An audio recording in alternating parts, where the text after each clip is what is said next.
Six chapter double taxation relief. Double taxation relief क्या होता है कि डबल टैक्सेशन होती है बच्चे जब हम लोग दो बार टैक्स पे कर देते हैं, मतलब इंडिया में भी पे कर रहे हैं और हम फॉरेन कंट्री में भी हम टैक्स जो है वो पे कर रहे होते हैं। सो डबल टैक्सेशन को हम इंटरनेशनल डबल टैक्सेशन भी बोलते हैं कि सेम इनकम ऑफ पर्सनस के ऊपर टू डिफरेंट कंट्रीज़ में उसको साइमल्टेनियसली एक साथ क्या पड़ रहा है, टैक्स पड़ रहा है, तो that is called the double taxation. दो इसमें हमारे पास रूल्स आते हैं। फर्स्ट आता है source of income and residence rule.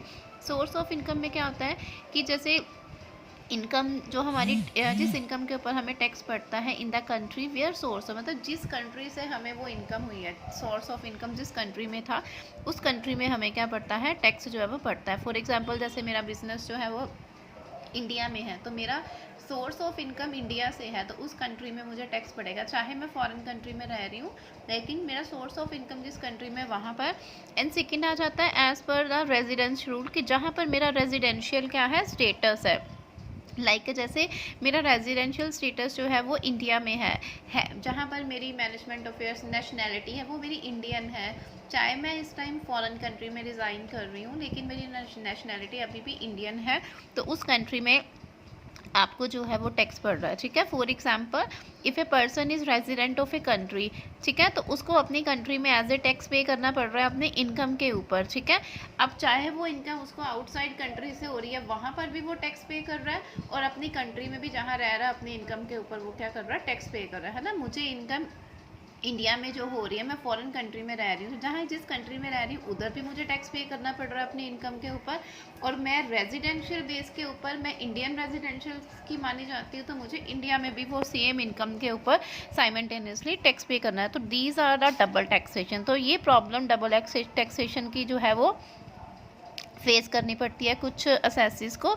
तो इस प्रॉब्लम को ओवरलैप करने के लिए उन्होंने दोनों कंट्रीज़ में क्या बोलते हैं कि एक एग्रीमेंट होना चाहिए। ठीक है, एग्रीमेंट क्या होगा कि अगर आपको इंडिया में टैक्स पड़ रहा है उसी इनकम के ऊपर तो फिर आउटसाइड कंट्री उसके ऊपर टैक्स जो है वो इम्पोज नहीं होगा। तो इसके लिए उन्होंने कुछ प्रोविजंस बनाई हैं, provisions relating to the double taxation relief, जिसमें फर्स्ट आ जाती है agreement with the foreign countries. Firstly तो हम जो फॉरेन कंट्रीज़ हैं सेंट्रल गवर्नमेंट क्या करेगी, फॉरेन कंट्री की गवर्नमेंट के साथ क्या करेगी, एग्रीमेंट करेगी कि जिन पर्सनस को असेसिस को डबल टैक्सेशन पड़ रहा है उनको उस चीज़ से क्या दिया जाए, रिलीफ दिया जाए। अब रिलीफ वो डबल टैक्सेशन को अवॉइड जो है वो कैसे कर सकते हैं, सेंट्रल गवर्नमेंट के पास पावर होती है तो वो उसके लिए क्या बनाएंगी, कुछ प्रोविजंस बनाएंगी। Like for example for granting of relief in respect of income, पहले तो उनको रिलीफ दिया जाएगा जो डबल टैक्सेशन पे कर रहे हैं, मतलब अपनी कंट्री में भी पे कर रहे हैं फॉरेन कंट्री में भी पे कर रहे हैं, तो उनको एक कंट्री से क्या दिया जाएगा, उस टैक्स से रिलीफ दिया जाएगा। सेकेंड है for avoidance of double taxation income under this act, उनको साथ ही साथ जो भी लॉज के रूल्स हैं कॉरस्पॉन्डिंग वो सेम कंट्री में फोर्स किए जाएंगे।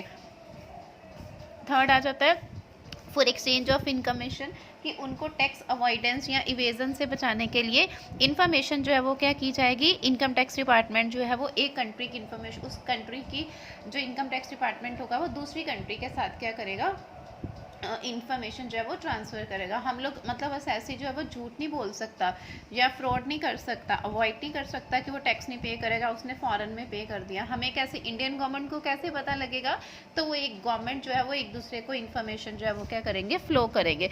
तो इसके लिए उन्होंने बच्चे दो पार्ट्स एग्रीमेंट में किए हैं। First is agreement for relief from the double taxation. पहले तो वो बोलते हैं कि असेसमेंट करवानी पड़ेगी कि जो भी असेसी है जिसने टैक्स पे करना है, बोथ कंट्रीज जो टैक्स जो पे कर रहा है तो उसको उस टैक्स के ऊपर पहले क्या कर दिया जाएगा, एग्रीमेंट फॉर रिलीफ, कि उसको डबल टैक्सेशन से रिलीफ दिया जाएगा। कैसे, जिस कंट्री में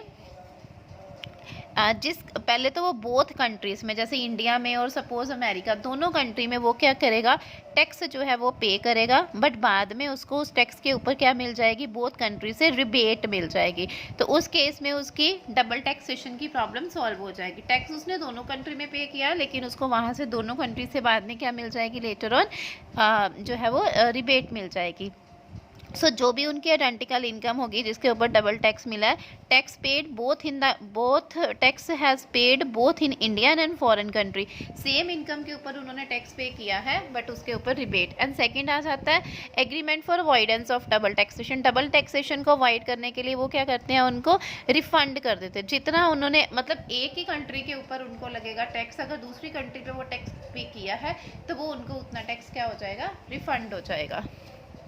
देना चाहता है countries with which no agreement exist. जिनके ये तो था कि हमने कंट्रीज को, हमारी जो सेंट्रल गवर्नमेंट है उसको दूसरी कंट्री के साथ क्या करना पड़ेगा, एग्रीमेंट करना पड़ेगा। बट अगर वो एग्रीमेंट नहीं करते, कोई एग्रीमेंट दूसरी कंट्री के साथ एग्जिस्ट नहीं होता, तो उस केस में कैसे मिलेगा, उसमें आपने ये करने की जरूरत नहीं है, सीधे ये पॉइंट करने हैं। यूनिलेटरल रिलीफ मिलेगा टैक्स अब्रॉड।